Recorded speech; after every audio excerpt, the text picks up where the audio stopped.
7h01, mesdames et messieurs, on espère que c'est la même heure chez vous. C'est le moment de prendre le pouls de l'actualité, la revue de presse exécutée ici à Douala par Michael Chipkio. Bonjour Michael et surtout bienvenue parmi nous.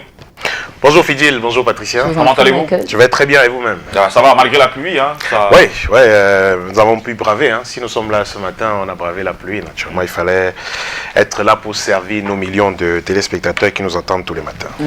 Pour une fois, on va rentrer avec ce fait de tradition. Donc, on aura Kayaoundé aujourd'hui. Et la moisson semble tout aussi, on va dire, un peu menue.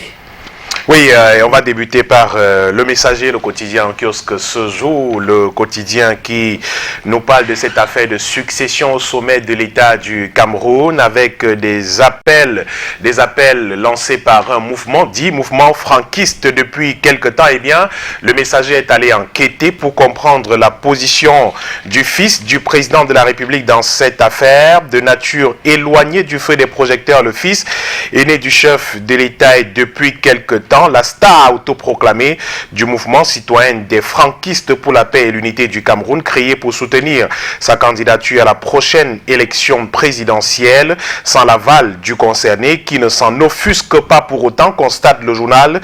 Le principal concerné regarde sans maudit Franck Biya. Le fils de Paul Biya n'approuve pas mais ne désapprouve pas non plus le mouvement qui promeut son image. Contacté par Jeune Afrique, cité par le quotidien Le Messager aujourd'hui, Franck Biya n'a pas souhaité s'exprimer sur la question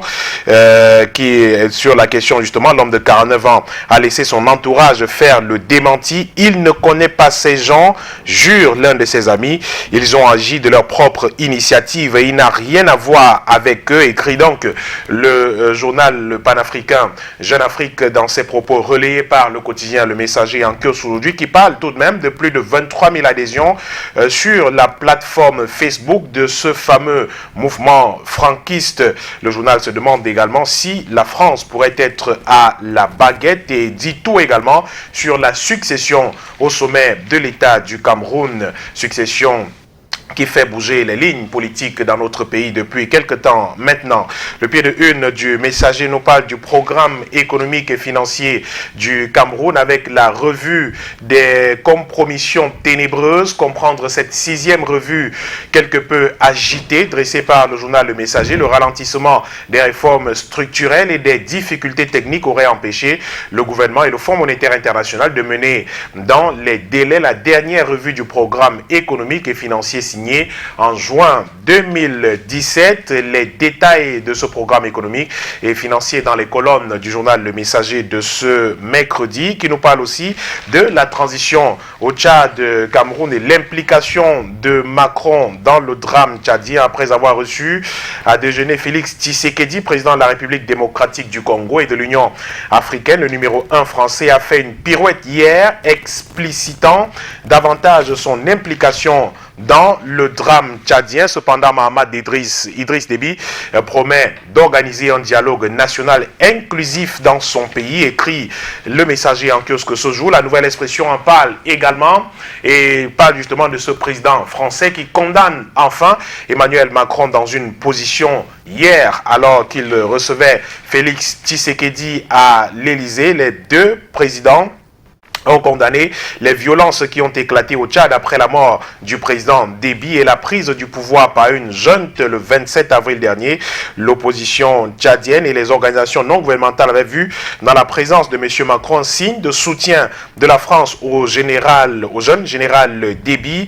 Les deux dirigeants qui avaient d'ailleurs assisté vendredi aux obsèques d'Idriss Déby à N'Djamena. Et dans un communiqué donc hier, les deux présidents demandent la cessation de toutes les formes de violence et rappellent leur soutien à un processus de transition inclusif ouvert à toutes les forces politiques tchadiennes, conduit par un gouvernement civil d'union nationale et devant mener le pays à des élections dans un délai de 18 mois. C'est donc une nouvelle position adoptée hier par la France et par l'Union africaine à travers son président Félix Tshisekedi. La une principale de la Nouvelle Expression nous parle des questions internes au Social Democratic Front avec le premier vice-président de la formation politique qui est face au 8-2. Le 8-2 2, c'est bien cet article qui exclut de la formation politique des militants du Social Democratic Front. Le comité exécutif national se penchera sur la demande d'exclusion du SDF de Joshua aussi, formulée par l'honorable Jean-Michel Ninche.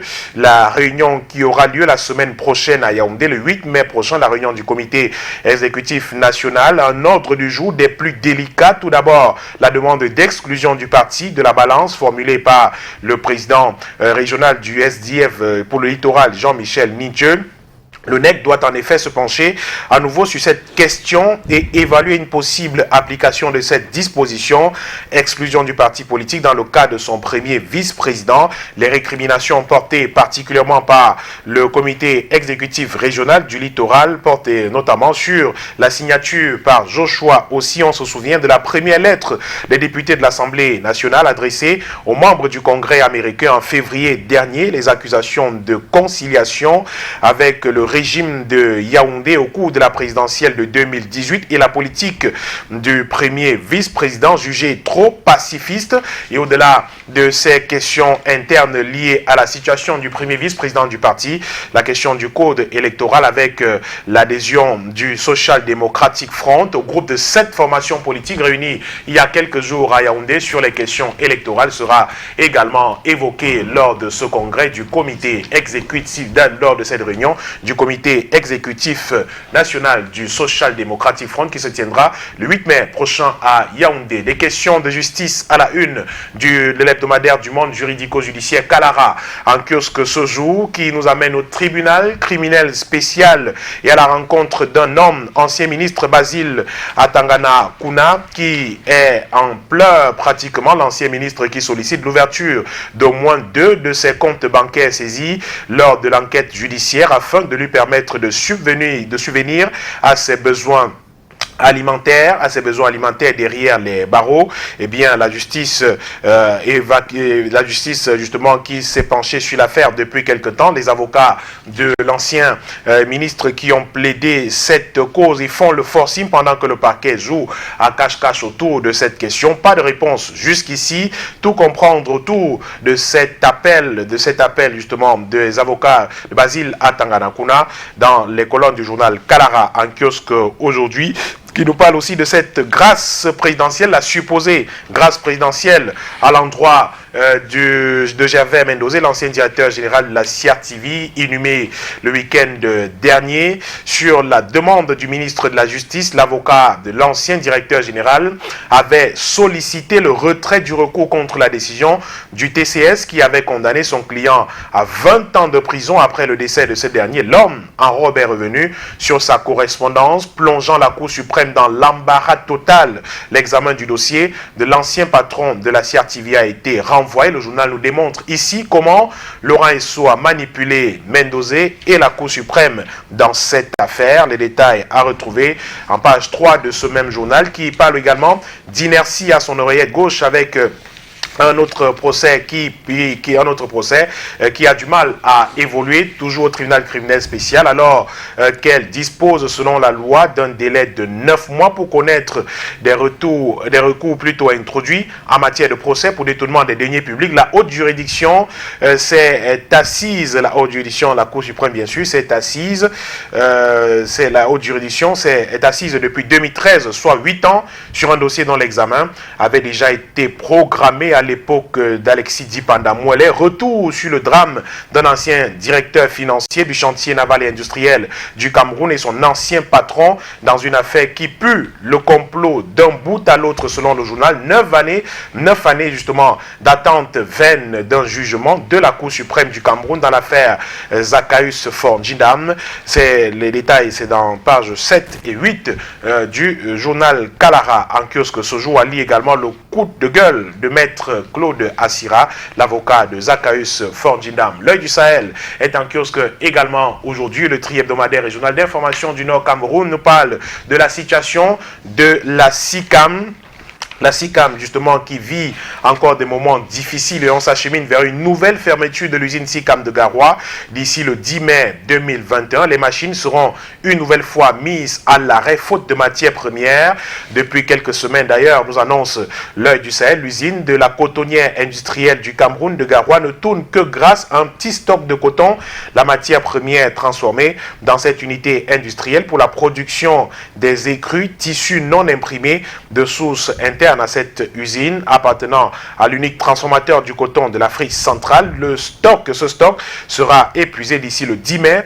En conséquence, les machines de l'usine SICAM de Garoua vont une nouvelle fois être arrêtées avec pour corollaire l'entrée en chômage des 352 employés de cette usine, comme ce fut déjà le cas au dernier trimestre de l'année 2020. Mais qu'est-ce qui fait réellement problème? L'Œil du Sahel est allé mener l'enquête et les résultats à retrouver en page 2 de ce journal en kiosque aujourd'hui, qui nous reparle également de la sécurité aux frontières entre le Cameroun et le Tchad et l'extrême nord qui renforce le dispositif sécuritaire à ses frontières. Ce sont les instructions du gouverneur au préfet des différents départements de cette région, la région de l'extrême nord du Cameroun.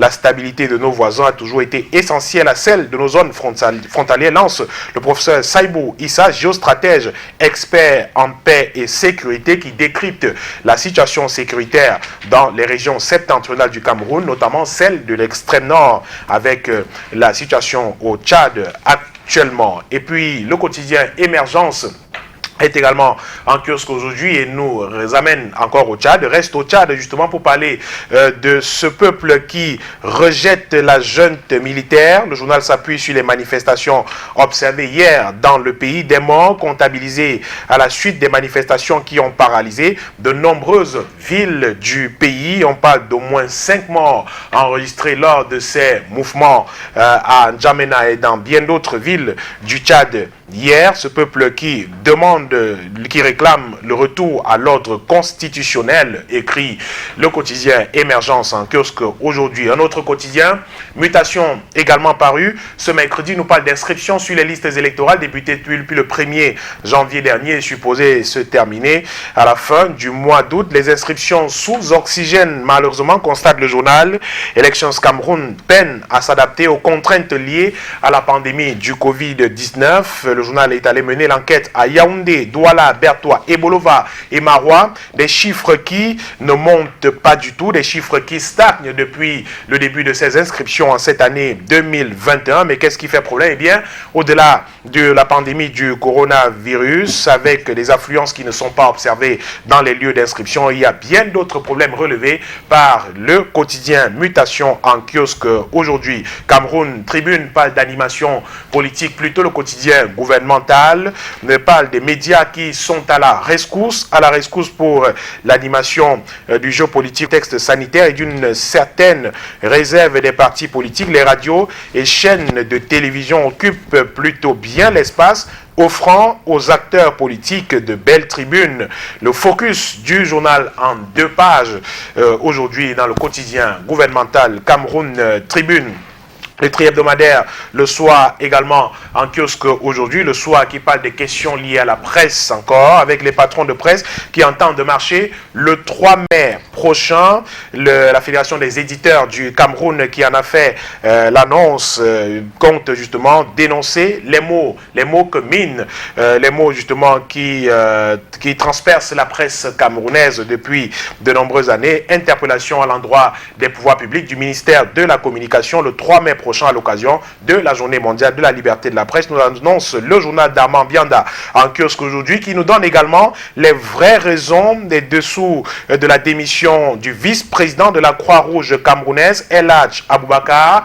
Le tri-hebdomadaire L'Œil du Sahel en parlait il y a quelques jours et dans la correspondance d'El Hadj Aboubakar, le désormais ancien vice-président de la Croix-Rouge camerounaise, on entrevoyait des dénonciations liées à la gestion gestion de la Croix-Rouge camerounaise. Le tri-hebdomadaire Le Soir semble connaître les réelles raisons de la démission de cet homme. Donc, à lire dans le journal en kiosque aujourd'hui, qui nous parle également de l'autoroute Yaoundé-Simalène, la livraison prévue en novembre 2021. Le ministre de l'Habitat et du Développement urbain, Célestine Ketcha-Cortez, en a donné la certitude le 22 avril dernier à Yaoundé au cours de la réunion en visioconférence du comité de pilotage interministériel de l'autoroute Yaoundé-Simalène. Le jour est également en kiosque ce jour, le quotidien nous parle de grande distribution avec cette menace qui pèse sur le Grand Mall à peine ouvert. Le Grand Mall va-t-il fermer?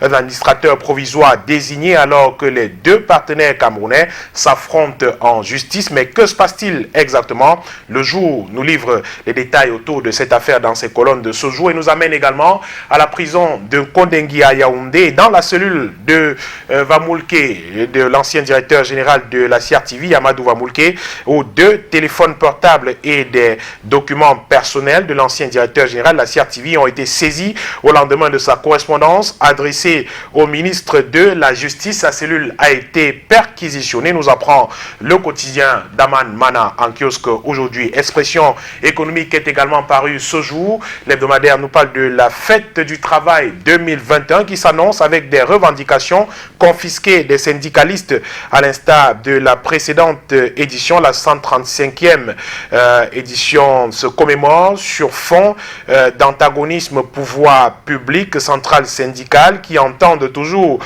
s'approprier l'organisation des festivités et d'interdiction de toute manifestation publique pour cause de Covid-19. Lis l'interview de Benoît Essiga, président de la Confédération syndicale L'Entente, dans les colonnes du journal L'Expression économique. Il nous parle également d'entreprises publiques du Cameroun avec plus de 150 milliards de francs CFA partis en fumée. Les détails dans le journal L'Expression économique. Un autre journal qui parle d'économie, Éco Matin.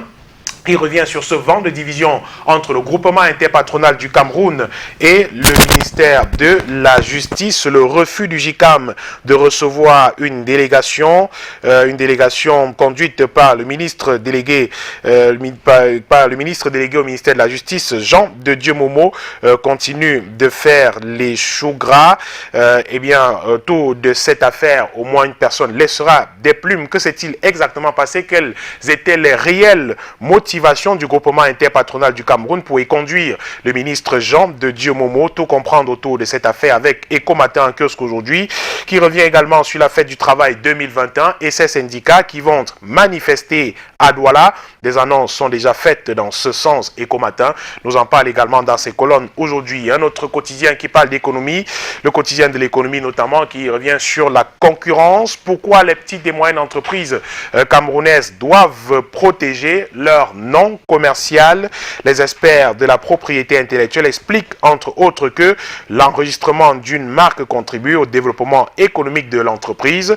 À lire également l'interview de Jean-Baptiste Ouago, directeur général adjoint de l'OAPI, qui s'est exprimé sur la question il y a quelques jours dans la métropole économique du Cameroun. L'action est également en kiosque.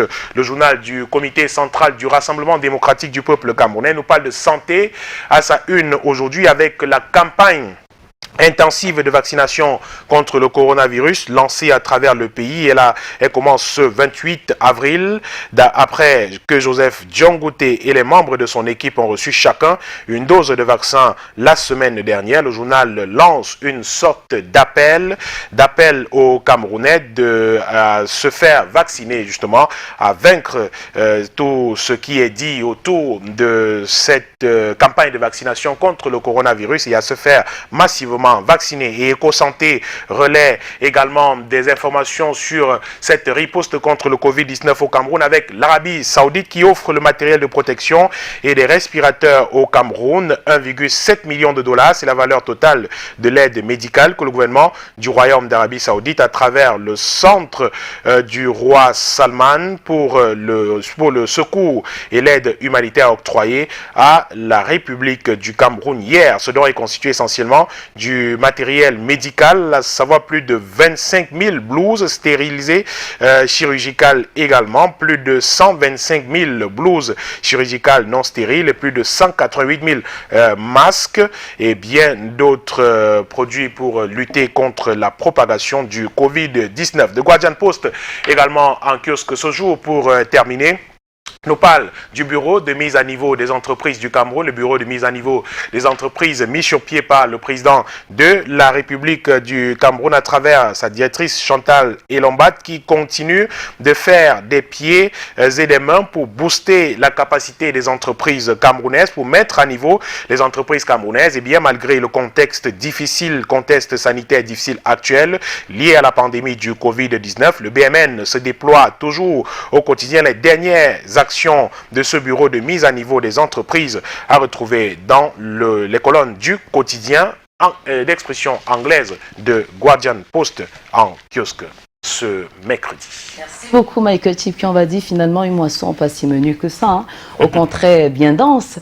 L'exercice sera donc renouvelé demain, il sera 1h de moins en heure GMT. Le temps de jeter un coup d'œil très arrêté d'ailleurs hors de nos frontières pour parler de ces violences qui ont éclaté en République tchadienne une semaine juste après le décès justement d'Idriss Déby Itno, l'opposition qui appelle à des manifestations, au moins 5 personnes qui seraient donc décédées. Et lors des manifestations interdites par les militaires au pouvoir, on va dire que c'est des violences que condamne fermement le président français Emmanuel Macron et bien sûr son homologue congolais Félix Tshisekedi. Alors d'après vous, est-ce que c'était prévisible et est-ce qu'on peut espérer une accalmie d'ici à là? Écoutez, est-ce qu'on peut espérer une accalmie? Je n'en sais pas grand-chose pour l'instant parce que la situation n'est pas totalement calme sur place. C'est ce qu'il faut dire. Est-ce que c'était prévisible? Oui, c'était effectivement prévisible. Souvenez-vous, après la prise du pouvoir par la junte militaire le 27 avril dernier dans le pays, l'opposition, la société civile et bien d'autres acteurs, observateurs même de la scène politique tchadienne, parlaient déjà de cette sorte de tension qui risquait de monter dans le pays parce que tous réclamaient le retour à l'ordre constitutionnel. Avec la prise du pouvoir par la junte, beaucoup estimaient que la constitution avait été violée et à raison naturellement parce qu'on l'a suffisamment dit, le président de l'Assemblée nationale devait naturellement assumer les fonctions de président de la République et en attendant que les élections soient organisées dans 90 jours comme prévoit la constitution. Mais malheureusement, cela n'a pas été respecté malgré les vifs appels de cette opposition-là. Et pour pousser le bouchon un peu plus loin, le comité militaire de transition a cru bon d'interdire toute manifestation dans le pays, ce qui n'a pas douché les ardeurs de ces manifestants-là, de ces formations politiques de l'opposition, membres de la société civile et bien d'autres jeunes tchadiens qui sont sortis dans les rues de nombreuses villes du pays hier pour manifester effectivement, pour réclamer le retour à l'ordre constitutionnel et surtout condamner la position de la France qu'ils estimaient être une position un tout petit peu ambiguë avec la présence d'Emmanuel Macron, le président français, aux obsèques d'Idriss Déby Itno. On se souvient le week-end dernier, beaucoup avaient pensé que Emmanuel Macron venait un tout petit peu adouber la prise du pouvoir par cette junte militaire. Et puis, il se demandait comment la France, qui se réclame être un pays de grande démocratie, peut en arriver à cautionner un coup d'État, comme il l'appelle encore jusqu'ici, à cautionner un coup d'État. Eh bien, et vous l'avez également dit tout à l'heure, Patricia, la sortie hier nuance un tout petit peu peut-être la position de la France sur la question, elle qui a condamné les manifestations d'hier avec une répression violente observée. On parle de moins 5 morts, enregistrés lors de ces manifestations, répression violente, tirs au gaz lacrymogène, tirs parfois à balles réelles, et puis on a eu des gens qui sont tombés malheureusement lors de ces manifestations. Eh bien, la France qui nuance un peu sa position en appelant au calme, en appelant au retour de l'ordre constitutionnel, même si en réalité elle reste sur la position de ce qu'au bout de 18 mois, il faut organiser des élections comme l'a promis le comité militaire de transition. Et pourtant, ce n'est pas la position de beaucoup. Si la France dit et exige qu'au bout de 18 mois, des élections soient organisées. C'est clairement dit que la junte actuellement au pouvoir doit rester, ce que refusent beaucoup de manifestants, de formations politiques de l'opposition. L'Union africaine qui a également nuancé à travers Félix Tshisekedi, le président de la République démocratique du Congo, président en exercice de l'UA, qui lui également appelle au retour de l'ordre constitutionnel et à la cessation des violations, des violences dans le pays. Ce sont des positions qui changent un tout petit peu de ce qu'on a vu au départ, mais c'était donner le bon Dieu sans confession à Déby fils Mahamat Idriss Déby Itno que de croire que des manifestations pouvaient se faire dans le pays sans qu'on assiste à de telles violences. Eh bien, il s'est aligné simplement sur les pas de son père, Idriss Déby Itno, qui en 30 années de pouvoir a émasculé l'opposition dans son pays, a réduit les organisations de la société civile au silence total, des formations politiques à travers des opposants bâillonnés pratiquement. C'est un peu ce qu'on a vécu en termes de liberté, de démocratie, d'ouverture en République du Tchad pendant près de 30 ans. Et bien, le fils vient d'annoncer clairement les couleurs, de s'aligner sur les pas de son père. Il n'est pas question de lever la tête comme ce fut le cas à l'époque de son père, 30 ans pratiquement passé au pouvoir. Et bien, cette opposition qui entend continuer ces manifestations-là pour réclamer un retour effectivement à l'ordre constitutionnel, même si jusqu'ici, le président actuel, Mahamat Idriss Déby, a fait une déclaration hier dans laquelle il appelle au calme et promet, ça ce sont encore des promesses, de ce qu'au bout de 18 mois, effectivement, des élections seront organisées. Mais doit-on effectivement croire en ces promesses-là avec le contexte difficile actuel? Ce sont des questions que l'on se pose, que l'on continue de se poser encore avec cette situation très tendue en République du Tchad. Vivement qu'il y a un retour de paix du côté du Tchad pour plusieurs raisons. Autre raison, c'est que c'est notre pays voisin. Oui, c'est clair. Oui, effectivement, si le Tchad n'est pas en paix, écoutez, il y a des raisons pour le Cameroun de craindre. On l'a suffisamment dit depuis le début de cette affaire au Tchad. On l'a vu, on l'a dit également à Koussery, on a vu un afflux impressionnant de personnes fuyant effectivement ces violences-là dans leur pays. Eh bien, on a intérêt à ce que le pays retrouve la paix. Et puis après cela, effectivement, on pourra, pourquoi pas, procéder à ce retour-là. Alors considéré et en image, quand je vois Succès Masra en image, là, ça m'inspire, ça me rappelle quelque chose d'hier, avec cette nouvelle classe politique au Tchad, effectivement, avec de jeunes comme Succès Masra, âgé de 38 ans, lui qui s'offusquait, lui dont la candidature à la dernière élection présidentielle a été rejetée parce qu'on a dû modifier la constitution au dernier moment, ou alors les règles du jeu, le code électoral au dernier moment pour fixer l'âge minimum pour se présenter à l'élection présidentielle à 40 ans, pour mettre de côté Succès Masra, naturellement, lui qui mobilise énormément, lui il s'offusque depuis quelques jours de voir qu'un jeune, effectivement, qui est son cadet, notamment, se retrouve au pouvoir et que ça n'émeut personne et que l'on ne dise plus que les jeunes ne doivent pas prendre le pouvoir.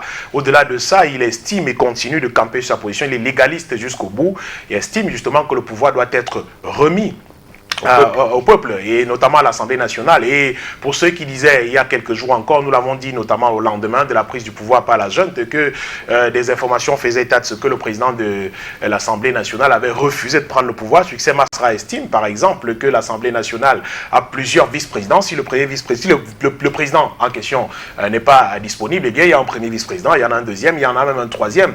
Eh bien on pouvait trouver dans l'ordre hiérarchique un qui puisse assumer les fonctions de président en attendant l'organisation du scrutin. Bien d'autres opposants ont pris la parole. On a par exemple Saleh Kebzabo qui est un vieux routier de la politique tchadienne, l'opposant historique, c'est ainsi que l'on l'appelle sur place. Lui qui a également pris la parole, lui qui dénonce ce qu'il appelle également un coup d'État. On a Uronga par exemple qui sont bien nombreux sur place qui ont vu des vertes et des pas mûres avec le président Déby pendant pratiquement 30 ans où ils se sont opposés à lui, avec la nomination d'un premier ministre il y a quelques jours, Pahimi Padaké Albert, qui lui également est un ancien allié du président tchadien, même s'il a été candidat à la dernière élection présidentielle face au président Déby. Bon, c'était une candidature que certains ont jugée de farfelue. Albert Pahimi Padaké pourra-t-il pourra-t-il appeler à ce calme que les uns et les autres appellent de tous leurs voeux à travers le pays? Pourra-t-il mener à bien cette transition?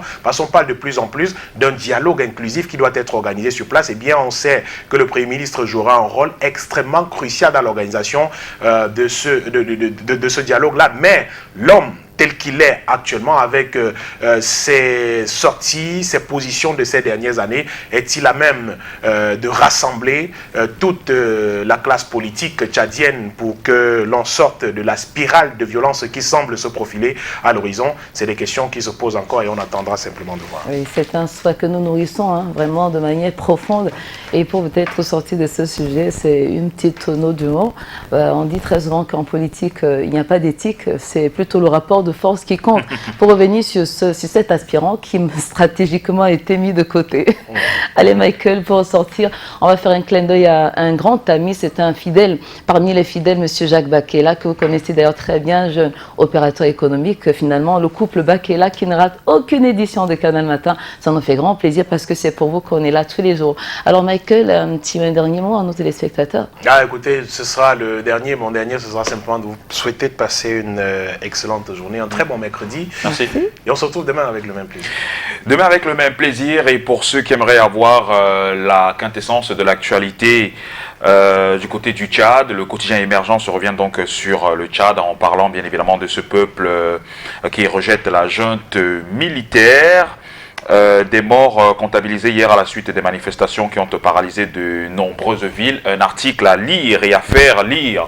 Vous savez ce qu'il vous reste à faire? Allez dans dans les différents kiosques pour avoir la quintessence des informations de nos journaux parus ce jour. On poursuit, mesdames et messieurs, avec d'autres dates, des dates qui ont marqué l'histoire du monde. Je rappelle que nous sommes en 28, donc on s'achemine vers la fin du mois d'avril. Mais avant, un clin d'œil à nos différents partenaires et puis on revient pour la suite. À tout de suite.